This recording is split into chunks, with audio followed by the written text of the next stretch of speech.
So काय सांगितलं, first scrotum जे आहे हे लूज पाउच आहे ज्याच्यामध्ये 2 टेस्टिस लोकेट झालेले आहेत. ठीक आहे, प्रायमरी सेक्स ऑर्गन जो आहे तो या स्क्रॉटम या पाउचच्या आतमध्ये लोकेट झालेला आहे. Next it is pigmented. Pigmented आपल्या स्किन मध्ये कोणतं पिगमेंट असतं, मेलॅनिन. सो तिथेही हेच पिगमेंट असणार, फक्त डार्कर असतो. So it is pigmented. Next it is present behind the penis. Location सांगितले, it is present behind the penis. Next बघा सेप्टम, ट्युनिक डार्टस. हे नेम लक्षात ठेवा, ट्युनिक डार्टस जो सेप्टम आहे याच्यामुळे स्क्रॉटम 2 पार्ट मध्ये डिवाइड होतो. ठीक आहे, सो स्क्रॉटमची सॅक आतली जी कॅव्हिटी आहे ती 2 पार्ट मध्ये डिवाइड केलेली आहे with the help of one septum, and the septum is known as tunica dartos. Tunica डार्टसनी स्क्रॉटमची कॅव्हिटी 2 पार्ट मध्ये डिवाइड केली. नेक्स्ट आहे ग्युबरनॅक्युलम. ग्युबरनॅक्युलम वर्ड आलेला आहे. सो ग्युबरनॅक्युलम हा एक टिश्यू किंवा मस्क्युलर फायब्रोमस्क्युलर बँड आहे, आणि हा जो फायब्रोमस्क्युलर बँड आहे तो काय करणार आहे, it guide fetal testis. Fetus मदरच्या युटेरस मध्ये जो मेल डेव्हलप होतो, युटेरस मध्ये जर मेल फिटस असेल, मेल बेबी असेल, तर त्याची डेव्हलपमेंट होत असताना बघा आपल्या बॉडीचे सगळे ऑर्गन कधी तयार होतात. जस्टेशनचा पिरियड किती महिन्यांचा असतो, 9 मंथ. एका फिटसला कंप्लीट डेव्हलप व्हायला 9 मंथ लागतात. पण सगळं ऑर्गॅनोजेनेसिस, सगळे ऑर्गन फक्त पहिल्या 3 मंथ मध्येच तयार होतात. सो पहिल्या ट्रायमेस्टर मध्ये, ट्रायमेस्टर म्हटलं जातं, 3 ट्रायमेस्टर असतात, 3 महिन्याचा एक ट्रायमेस्टर. सो पहिल्या ट्रायमेस्टर मध्ये सगळे ऑर्गन तयार होतात. सो हा टेस्टिस सुद्धा तयार होणार पहिल्या 3 महिन्यात, आणि तिथं तयार झालेला जो टेस्टिस आहे नंतर कुठे पुश केला जाणार, टेस्टिस तयार होतो ॲब्डॉमिनल कॅव्हिटी मध्ये, पण ॲब्डॉमिनल कॅव्हिटी मध्ये राहत नाही, फिटस मध्येच. तो फिटस मदरच्या युटेरस मध्ये असतानाच तो टेस्टिस कुठे पुश केला जातो, स्क्रॉटम मध्ये. सो त्याला गाईड करणं की तिथून कुठे पोहोचायचंय, हा, तर तिथपर्यंत आणणारा ग्युबरनॅक्युलम आहे, आणि त्या ग्युबरनॅक्युलम या फायब्रोमस्क्युलर बँडनीच तो स्क्रॉटल सॅकला अटॅच झालेला आहे. Next spermatic cord. माहिती आहे ना स्पर्मॅटिक कॉर्ड काय असतं? स्पर्मॅटिक कॉर्ड त्याच्या आधी सांगितलं. स्पर्मॅटिक कॉर्ड इंग्विनल कॅनल मधून हा टेस्टिस ना या अटॅच असतात स्पर्मॅटिक कॉर्ड, किंवा इन शॉर्ट सस्पेंड होणं किंवा हँग होणं. टेस्टिस जे आहे ते कुठे हँग झालेले आहेत, स्क्रॉटम मध्ये आहेत, आणि स्पर्मॅटिक कॉर्ड वरती ॲब्डॉमिनल कॅव्हिटी मध्ये. सो त्याला हँग कोणी केलंय किंवा सस्पेंड कोणी केलेले, तर या कॉर्डनी. ओके, तर त्याला स्पर्मॅटिक कॉर्ड म्हटलं जातं. क्रिप्टॉर्चिडिझम हा एक डिसीज आहे. या डिसीज मध्ये ज्या फिटस मध्ये त्याचं टेस्टिस जर ॲब्डॉमिनल कॅव्हिटीतच राहिलं, स्क्रॉटम मध्ये नाही होऊ शकलं, जाऊ नाही शकलं, आणि ॲब्डॉमिनल कॅव्हिटीतच राहिलं, तर ते फिटस कसे असतात, स्टराईल. त्यांच्याकडे रिप्रोडक्शनची फ्युचर मध्ये ॲबिलिटी येणार नाही, स्टरिलिटी येते त्यांच्याकडे, आणि या डिसीजला म्हटलं जातं क्रिप्टॉर्चिडिझम. ओके, नेक्स्ट टेस्टिस जे आहे ते स्क्रॉटम मध्ये का मूव्ह करायचे, कारण स्क्रॉटम मध्ये गेल्यामुळे टेम्परेचर जे आहे तिथं आपल्या बॉडी टेम्परेचर पेक्षा 2 to 3 डिग्री सेल्सिअसनी तिथं टेम्परेचर कसं असतं, कमी असतं. 2 to 3 डिग्री सेल्सिअस टेम्परेचर नाही, बॉडीच्या टेम्परेचर पेक्षा 2 to 3 डिग्रीने लोअर टेम्परेचर कुठे असणार आहे, स्क्रॉटम मध्ये. आणि या टेम्परेचरला काय होतं, स्पर्मॅटोजेनेसिस. थोडंसं लो टेम्परेचर असेल तर स्पर्मॅटोजेनेसिस होतं. सो क्रिप्टॉर्चिडिझम हा डिसीज का झाला, टेस्टिस तयार झालेली आहे, म्हणजे टेस्टिस कुठे राहिली आहे, ॲब्डॉमिनल कॅव्हिटी मध्ये. बॉडी टेम्परेचरला स्पर्मॅटोजेनेसिस होत नाही, स्पर्म नाही तयार झाले, रिप्रोडक्शनची ॲबिलिटी येणार नाही. So this is about the scrotum. सो काय काय लक्षात ठेवणार स्क्रॉटम बद्दल, first it is a loose pouch, next it is a pigmented, next location present behind the penis, inside the scrotum that sac is divided into two part. Okay, with the help of tunic darkus septum. हा एक septum आहे ज्याच्या मदतीनं ते 2 chamber मध्ये divide होते. ग्युबरनॅक्युलम फायब्रोमस्क्युलर band आहे ज्याच्यामुळे एक ते गाईड करतं कोणाला, टेस्टिसना, की कुठे मूव्ह करायचंय, आणि स्क्रॉटल सॅक मध्ये त्या सॅकला हे अटॅच पण राहतं with the help of this band. Next testis suspend झालेले आहेत. सस्पेंड म्हणजे फॉर एक्झाम्पल ही टेस्टिस आहे, यांच्या सस्पेन्शनसाठी कॉर्ड आहे, तर तो जो कॉर्ड आहे त्या कॉर्डला काय म्हटलं जातं, स्पर्मॅटिक कॉर्ड. क्रिप्टॉर्चिडिझम काय आहे, डिसीज. कोणाला होणार, कुठल्या फिटस मध्ये, ज्यांचं टेस्टिस ॲब्डॉमिनल कॅव्हिटीतच राहिले, पुढे मूव्ह होऊ शकलं नाही त्यांना. आणि स्क्रॉटमचा फायदा काय, तिथं टेम्परेचर कसं असतं, lower than normal body temperature by 2 to 3 degree Celsius. Body temperature पेक्षा 2 to 3 डिग्री सेल्सिअसनी कमी टेम्परेचर असतं स्क्रॉटम मध्ये आणि तिथे स्पर्मॅटोजेनेसिस होऊ शकतं. सगळ्यांना समजलं? येस. सो इथं आपली मेल रिप्रोडक्टिव्ह सिस्टीम संपलेली आहे. सो आता फायनली कुठलीही एक सिस्टीम शिकलात या लेसन मध्ये पर्टिक्युलरली एक एक एक एक सेपरेट पार्ट करा, कारण लेसन खूप मोठा आहे. परत पुन्हा सगळं कन्फ्युजन नको आणि एक दोन पॉईंट नाही समजले तर तुम्ही सगळा लेसनच अवघड आहे असं म्हणतात. तसं करू नका. मी मेल रिप्रोडक्टिव्ह सिस्टीम कंप्लीट केली. मेल रिप्रोडक्टिव्ह सिस्टीम मध्ये किती पार्ट तुम्हाला सांगितले? पहिला तुम्हाला सांगितला टेस्टिस, त्यातल्या सेल सगळं लक्षात राहिले? साधारण सेल सांगता येतील?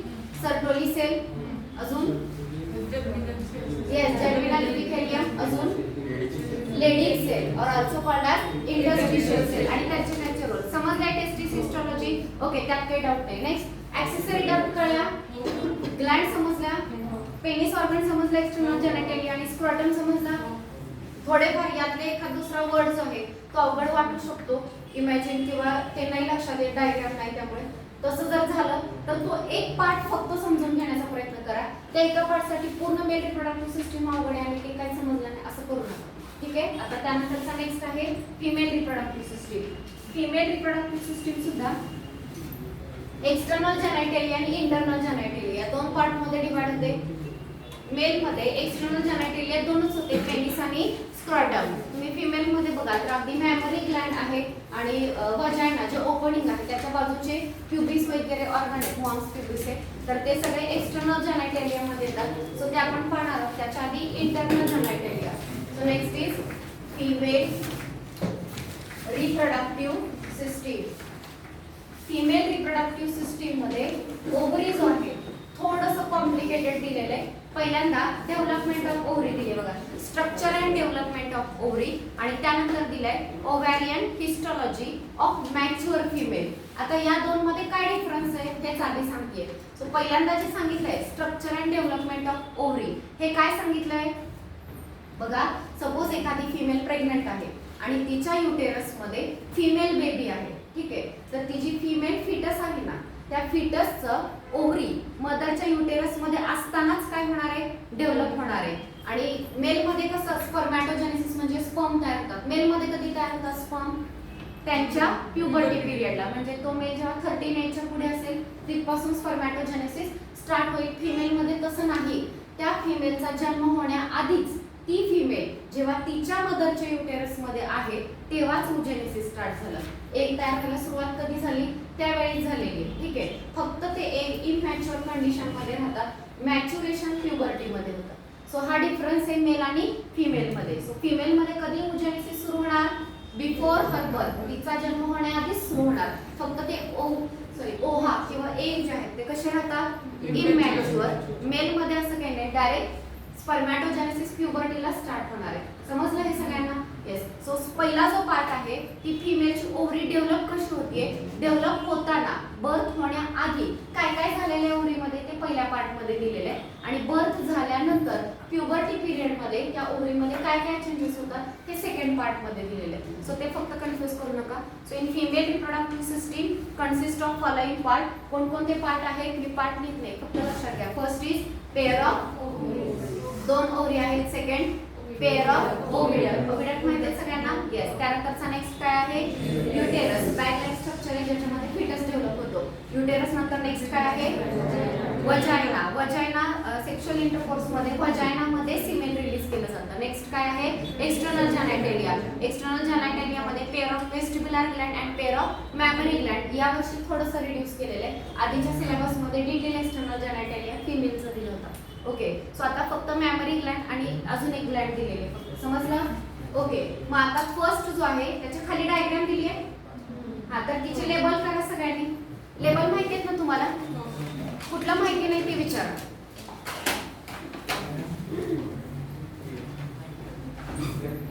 पहिला हा ओव्हिडक्ट दिलाय का, आणि इथे एरो केलाय पहिला वरचा एरो, त्याला एम्प्युला म्हणा. ओव्हिडक्ट जो आहे त्याचे पुन्हा 3 पार्ट पडतात. त्यातला पहिला पार्ट येतो एम्प्युला. ठीक आहे. त्यानंतर बघा हे युटेरस जे आहे तिचा इथला वरचा पार्ट आणि याला एरो केलेला आहे, याला म्हणायचं फंडस. डोम शेप जो वरचा पार्ट असतो त्याला फंडस म्हणतात. आणि फंडस नंतर पुन्हा इकडच्या ट्यूब बाजूला एक ॲरो केलेला आहे तिला म्हणायचं फॅलोपियन ट्यूब. इथे म्हणा फॅलोपियन ट्यूब. वरचे तिन्ही लेबल झाले का? अँप्युला, हे बघा इथं अँप्युला, फंडस आणि इकडे म्हणायचंय फॅलोपियन ट्यूब. तिने दिले. हा, त्यानंतर नेक्स्ट बघा इथं ओव्हरी दिलेली आहे आणि ओव्हरीचा जो इथे एक थ्रेड लेग स्ट्रक्चर आहे त्याला ॲरो केलेला आहे. त्याला नेम द्यायचे ओव्हारियन लिगामेंट. ओव्हारियन लिगामेंट. ओके. नेक्स्ट हे हा जो ऑर्गन आहे याचं नेम आहे युटेरस. हा कोण आहे? युटेरस. ओव्हारियन लिगामेंटच्याच खालचा बॉक्स ज्या बॅककडे ॲरो केलेला आहे त्याचं नेम आहे युटेरस.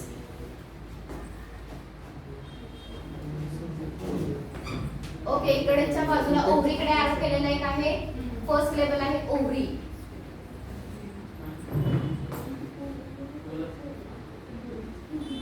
ठीक आहे. त्यानंतर हे जे ओव्हिडक्टचं हे जे स्ट्रक्चर आहे तर याला नेम द्यायचे फिमरी. छान आहे ना? फिमरी. ठीक आहे. युटेरसच्या आतमध्ये असं रेड कलर मध्ये असे दोन सेगमेंट केले दाखवले. हा जो पार्ट आहे याला म्हणायचं एंडोमेट्रियम. एंडोमेट्रियम युटेरसची वॉल आहे. झालं का? एंडोमेट्रियम नंतर नेक्स्ट सर्विक्स. माहित असेल सर्विक्स. इथला जो पार्ट आहे याला म्हणायचं सर्विक्स आणि त्याच्या खालची जी ट्यूब लाईक पार्ट आहे त्याला म्हणायचं वजायना. सगळ्यात शेवटचं लेबल वजायना. दिले का सगळे लेबल? ओके. तर ही फिमेल रिप्रोडक्टिव्ह सिस्टीम आहे. फिमेल रिप्रोडक्टिव्ह सिस्टीम मध्ये सगळ्यात फर्स्ट ओव्हरी. जनरल इन्फॉर्मेशन दिलेली आहे बघा ओव्हरी बद्दल. First it is primary sex organ. Primary जिथं वर्ड येणार या टॉपिक मध्ये प्रायमरीचा अर्थ होतो इसेन्शियल किंवा मोस्ट इम्पॉर्टंट. सगळ्या रिप्रोडक्टिव्ह सिस्टीम मधला सगळ्यात इम्पॉर्टंट ऑर्गन कुठला आहे? Ovary. So primary sex organ. जसं फिमेल मध्ये ओव्हरी तसं मेल मध्ये टेस्टिस हा ऑर्गन असतो. प्रायमरी का? कारण या ऑर्गन मध्ये दोन गोष्टी होणार आहेत. एक आणि दुसरी गोष्ट हार्मोन प्रोड्यूस होणार आहेत. हार्मोन थोडंफार तुम्ही शिकलेलं आहे. कुठे? कंट्रोल कोऑर्डिनेशनचा लास्ट पार्ट. तिथं मी सांगितलेलं हे हार्मोन तिथं रिपीट होणार. बरोबर का? येस. सो ते हार्मोन पुन्हा एकदा बघायचे. कुठले कुठले हार्मोन असतात? ते नाही. एफएसएच पिट्युटरी ग्लॅंड सिक्रेट केलं. पिट्युटरी ग्लॅंड आहे हा रिलॅक्सिंग, इनहिबिट, इस्ट्रोजन, प्रोजेस्टेरॉन. हे जे हार्मोन आहेत ते इस्ट्रोजन, प्रोजेस्टेरॉन, रिलॅक्सिंग तो बर्थच्या वेळी असतो, इनहिबिट तर ते हार्मोन सिक्रेट करणं हे आणि दुसरं एग रिलीज करणं. ही दोन इम्पॉर्टंट फंक्शन कोण कॅरी आउट करणार आहे? ओव्हरी. म्हणून तिला काय म्हणायचं आहे? Primary sex organ. Next it is solid, oval and almond shape. Solid आहे, ओव्हल आहे, आल्मंड शेपचे असते. नेक्स्ट ही जी ओव्हरी आहे तिचं डायमेन्शन दिलेलं आहे 3 centimetre long, 1.5 centimetre broad and 1 centimetre thick. काय सांगितलं? 3 सेंटीमीटर लॉंग. ओके. तिची लेंथ दिलेली आहे कारण ती परफेक्ट सर्क्युलर नाही, ओव्हल शेपची आहे, अल्मंड सारखी, समवॉट अल्मंड आहे. सो 3 सेंटीमीटर लॉंग आहे. तिचं ब्रेड जो आहे तो 1.5 सेंटीमीटर आणि थिकनेस आहे 1 सेंटीमीटर. सो नंबर कमी असतात तिथं. जेवढे दिलेले आहेत तेवढे नंबर लक्षात ठेवा. डायमेन्शन समजलं? सो अंदाज आला असेल. ओव्हरी खूप छोटी आहे. 3 सेंटीमीटर म्हणजे काही खूप जास्त मोठी नाहीये. सो 3 सेंटीमीटर एवढी लॉंग आहे ती. त्यानंतर नेक्स्ट बघा कुठे लोकेट झालेली आहे? Located on lateral side. Lateral part of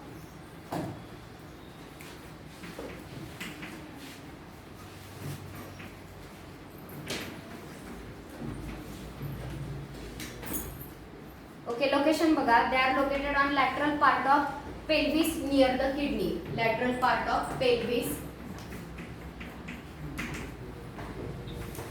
near the kidney. pelvis म्हणजे काय सांगा?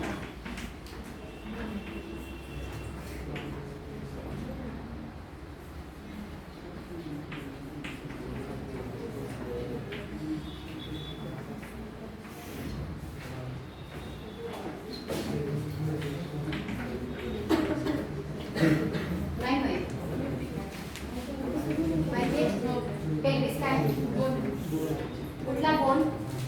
Pelvic girdle. Okay, basin shape bone. So साधारण त्या लोकेशनला तुम्ही शिकलेला आहात पेक्टोरल गर्डर आणि पेल्विक गर्डर. सो पेल्विसच्या जवळ they are located on lateral part of pelvis. पेल्विसच्या लॅटरल साइडला कडेला या बाजूला या बाजूला नियर द किडनी. किडनीच्या जवळ या ओव्हरीज आहेत या लोकेट झालेल्या आहेत. आता या ओव्हरीला त्या पोझिशनला ठेवण्यासाठी बोलू नका, इकडे लक्ष द्या पाठीमागे. ओव्हरीला तिच्या पोझिशनला ठेवण्यासाठी लिगामेंट आहे. जसं की टेस्टिसला कोणी सस्पेंड केलं होतं स्पर्मॅटिक कॉर्डनी, तसं ओव्हरीला तिच्या पोझिशनला ठेवण्यासाठी दोन लिगामेंट आहेत, ब्रॉड लिगामेंट आणि ओव्हारियन लिगामेंट. तर त्याचा ब्रॉड लिगामेंट नीट समजून घ्या. It is fold of peritoneum. पुन्हा पेरिटोनियम हा वर्ड आला. बऱ्याच याच्यामध्ये तुम्ही बघितलं असेल. आता फायनली एकदा तुम्हाला मीनिंग सांगते. Fold of peritoneum and fold ovary oviduct and uterus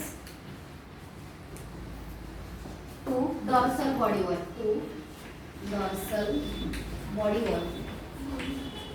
हा एक एनालॉजी सांगते बघा, कदाचित समजेल. सो पेरिटोनियम थोडंसं कॉम्प्लिकेटेड आहे. तुम्ही त्याचे व्हिडिओ बघाल तर खूप डिटेल दिलेले आहेत, पण सिंपल लँग्वेज मध्ये सांगायचं झालं तर असं इमॅजिन करा, तुम्ही मार्केटमध्ये जाताना मोठी बॅग घेऊन गेलेल्या आहेत भाज्या आणायला, आणि सपोज त्या बॅगमध्ये सगळ्या भाज्या जर तुम्ही टाकल्या एकत्र तर त्या सगळ्या मिक्स होतील. घरी आणल्यानंतर तुम्हाला ते सगळं काय करावं लागेल? सेपरेट करावं लागेल. सो त्याऐवजी जर तुम्ही असं केलं, एक भाजी घेतली एका बॅगमध्ये, छोट्या कॅरी बॅगमध्ये घेतली आणि तुमच्या मोठ्या बॅगमध्ये टाकली, ठीक आहे. दुसरी भाजी दुसऱ्या छोट्या कॅरी बॅगमध्ये घ्या आणि पुन्हा तुमच्या मोठ्या बॅगमध्ये. सो मला हे सांगायचं की प्रत्येक भाजीला सेपरेट तुम्ही बॅग घेतली, त्यामुळे तुम्हाला घरी गेल्यानंतर सेपरेशन करायला लागेल का? प्रत्येकाची सेपरेट बॅग आहे. तसंच आहे आपली ॲबडॉमिनल कॅव्हिटी म्हणजे एक बॅग आहे, इमॅजिन करा, आणि तिच्यामध्ये खूप ऑर्गन आहेत. कुठले ऑर्गन आहेत? स्टमक येतो, लिव्हर येतो, अजून small intestine, large intestine, kidney आहे, युरिनरी ब्लॅडर आहे तुमचा, सगळे रिप्रोडक्टिव्ह, फिमेल रिप्रोडक्टिव्ह सिस्टीम सगळे ॲबडॉमिनल कॅव्हिटीमध्ये. सो हे सगळे ऑर्गन जे आहेत ते एका ॲबडॉमिनल कॅव्हिटीमध्ये फिट केले. मग हे सगळे एकमेकांबरोबर जंगल किंवा अशा मिक्स नाही झाले. प्रत्येक ऑर्गनचं सेपरेट कव्हरिंग आहे. सो एका मोठ्या बॅगमध्ये ठेवताना जसं प्रत्येकाला सेपरेट कॅरी बॅग करणार, त्या पद्धतीने प्रत्येक ऑर्गनला एक सेपरेट कव्हरिंग तयार झाले आणि ते त्या ॲबडॉमिनल कॅव्हिटीमध्ये प्रेझेंट आहे. इन शॉर्ट, किडनी आणि ओव्हरी एकमेकींच्या जवळ लोकेट झालेले आहेत, पण किडनीचं कव्हरिंग वेगळं आहे आणि ओव्हरीचं कव्हरिंग वेगळं आहे. ह्या दोघी एकमेकींसोबत अशा मिक्स झालेले आहेत. काय झाले? ते एकमेकींपासून सेपरेट ठेवलेले आहेत त्या कव्हरिंगने. सो पहिली गोष्ट हे लक्षात ठेवा, पेरिटोनियम हे कव्हरिंग आहे. कोणासाठी कव्हरिंग असतं? तुमच्या ॲबडॉमिनल कॅव्हिटीमध्ये जे ऑर्गन आहेत त्या ऑर्गनसाठीचं हे कव्हरिंग आहे. फक्त एक काही ऑर्गनच्या बाजूला हे कम्प्लीट कव्हरिंग असतं आणि काही ऑर्गनची एखादी बाजू फक्त कव्हर केलेली असते. फक्त एवढं, पार्टली कव्हर्ड असतात, काही कम्प्लिटली कव्हर्ड असतं. सो या ठिकाणी काय सांगितलं बघा, ब्रॉड लिगामेंट. लिगामेंट आहे, it is fold of peritoneum. हा ब्रॉड लिगामेंट जो आहे तो पेरिटोनियम पासून बनलेला आहे. मग हा जो लिगामेंट आहे हा इथं काय करणार आहे? Fold ovary, oviduct and uterus to dorsal body wall. Imagine करा ही तुमची डॉर्सल बॉडी वॉल आहे आणि याच्यामध्ये ही ओव्हरी, त्यानंतर इकडून फॅलोपियन ट्यूब, युटेरस, हे सगळे ऑर्गन जे आहेत ते प्रेझेंट आहेत. आता ओव्हरी मी असं दाखवलं, हे थ्रेड आणि हे अशा आडवी पोझिशनला राहील का? तो थ्रेड म्हणजे असं काही बोन वगैरे आहे का की ते त्याच पोझिशनला तसा रिजिड राहणार आहे? नाही, ते पण एक मसल आहे, ठीक आहे. सो ते तसं राहणार नाही. मग त्याला त्या पोझिशनला ठेवण्यासाठी काय? तिच्या बॅक साइडला ब्रॉड लिगामेंट आहे आणि म्हणजे इमॅजिन करा ही ओव्हरी आहे आणि तिच्या पाठीमागच्या बाजूला हा काय आहे? ब्रॉड लिगामेंट आहे. ह्या लिगामेंटमुळे ही ओव्हरी जी आहे ती डॉर्सल बॉडी वॉलला काय झाली? स्टिक झाली. सो असं त्याने अटॅच करून ठेवलं. तर आता ही ओव्हरी जागची हलणार आहे का? हलणार नाही. समजते सगळ्यांना? जसं तुम्ही स्टिच करणार दोन गोष्टी, स्टिच केल्या तर त्या एकाच ठिकाणी राहतील, एकमेकींपासून सेपरेट नाही होणार. तसं ही जी आडवी ओव्हरी तुम्ही दाखवता तिला तसंच ठेवण्यासाठी तिच्या पाठीमागच्या बाजूला काय आहे? Broad ligament. त्या लिगामेंटने ती ओव्हरी पाठीमागच्या बॉडी वॉलला काय केलेली आहे? अटॅच केलेली आहे. त्यामुळे ती हलत नाहीये. सो फक्त ओव्हरीच नाही, ओव्हिडक्ट सुद्धा त्या आडव्या पोझिशन मध्ये तसा कशामुळे राहतोय? त्याला पण अटॅच केलंय with the help of broad ligament. Even तुमचा युटेरस सुद्धा डॉर्सल बॉडी वॉलला अटॅच आहे. नेक्स्ट दुसरा आहे ओव्हॅरियन लिगामेंट. तुम्ही डायग्राम मध्ये लेबल केलं ना, आहे का ओव्हॅरियन लिगामेंट? ओव्हॅरियन लिगामेंट काय करतो? It connect ovary yes to uterus. ओव्हरीला युटेरसशी कनेक्ट करतो. सो ओव्हरी इकडे युटेरसला कनेक्ट झालेली आहे आणि पाठीमागच्या बाजूला ती डॉर्सल बॉडी वॉलला कनेक्ट. सो वेगवेगळ्या अँगलने तिला फिक्स करून ठेवलेले, त्या लोकेशनला फिट केलेले. एवढं कळलं की फक्त जनरल इन्फॉर्मेशन होती. So ovary is primary sex organ. Second thing, it produces two things. One is egg and another hormone. Next, it is solid, oval and unrounded. Dimension काय 3 centimeter long, 1.5 centimeter broad and 1 centimeter thick. Location, they are located in lateral part of pelvis near the kidney. किडनीच्या जवळ locate झालेलं आहे. हिला fold करण्यासाठी किती ligament आहेत? दोन, ब्रॉड लिगामेंट आणि ovarian ligament. Broad ligament पेरिटोनियमचा fold आहे आणि तो फोल्ड काय करतोय? पेरिटोनियमलाच ब्रॉड लिगामेंट म्हटलेले, वेगळा काय नाहीये, तो पेरिटोनियमच आहे. तो ओव्हरीला, फॅलोपियन ट्यूबला आणि युटेरसला, तिन्ही लोकांना कोणाशी कनेक्ट करतोय? डॉर्सल बॉडी वॉलला स्टिक करून ठेवतोय. आणि ovarian ligament connect ovary to the uterus. इथपर्यंत कळलं? येस. तर हा ओव्हरीचा पार्ट. त्यानंतर नेक्स्ट बघा, structure and development of ovary. हवा असेल तर लिहून ठेवा हा पार्ट, म्हणजे तुम्हाला कळेल.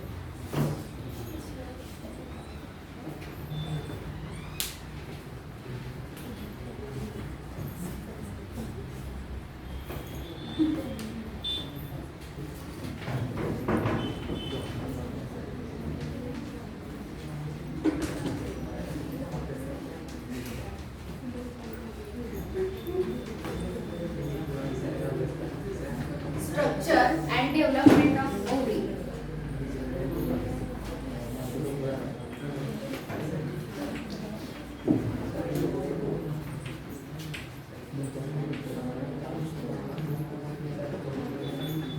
तुम्ही याआधी किडनी किंवा बाकीचे ऑर्गन बघितलेले आहेत. वेगवेगळ्या ठिकाणी तुम्हाला काय ऐकायला मिळालं असेल की आउटर पार्ट जो आहे त्या आउटर पार्टला काय म्हणायचं? येस, आउटर पार्टला कॉर्टेक्स म्हटलं जातं आणि इनर पार्ट जो आहे त्याला काय म्हटलं जातं?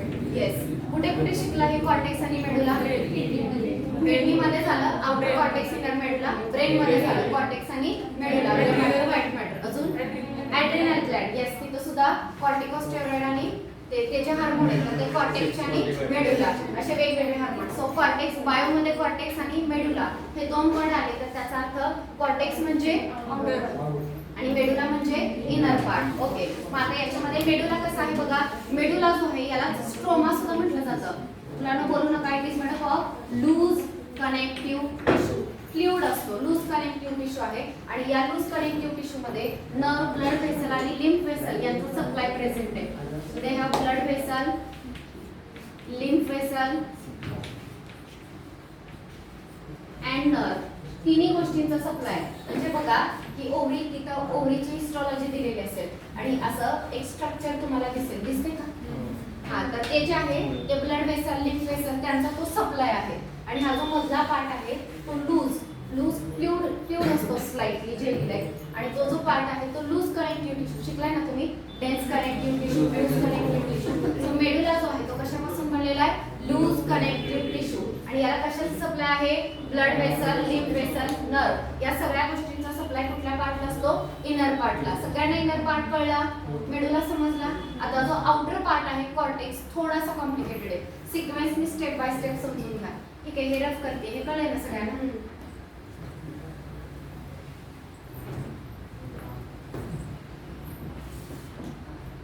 First thing, outer cortex, it is covered by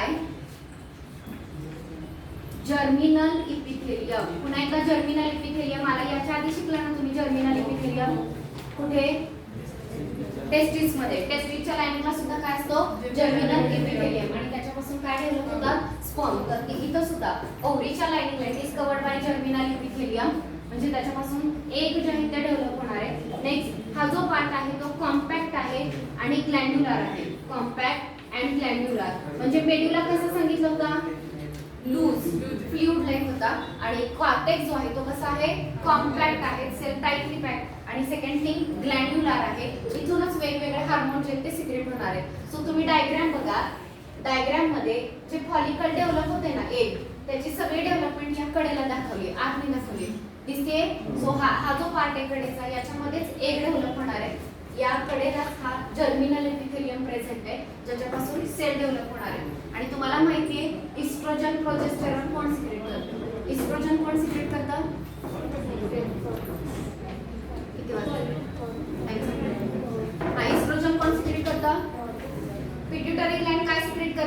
FSH follicle stimulating hormone. त्या हार्मोनमुळे इथं पण डेव्हलप होतो फॉलिकल सांगितलं होतं की सेंटरला एक असतो आणि बाजूला सेल असतात त्याला म्हणायचं फॉलिकल. तो डेव्हलपिंग फॉलिकल काय सिक्रेट करतो इस्ट्रोजन आणि फॉलिकल मधून एक रिलीज झाला की काय तयार होतं कॉर्पस ल्युटियम आणि तो कॉर्पस ल्युटियम काय सिक्रेट करतो काय प्रोजेस्टेरॉन. Yes correct. सो ते जे हार्मोन्स आहेत ते या कडेला फॉलिकलच इकडे डेव्हलप होते. सो हार्मोन सुद्धा इथूनच सिक्रेट होणार आहे. सो हा पार्ट कसा आहे कॉम्पॅक्ट अँड ग्लॅन्ड्युलर. ओके त्यानंतर यांचे जे पुढचे डिटेल्स आहेत ते आपण नेक्स्ट लेक्चर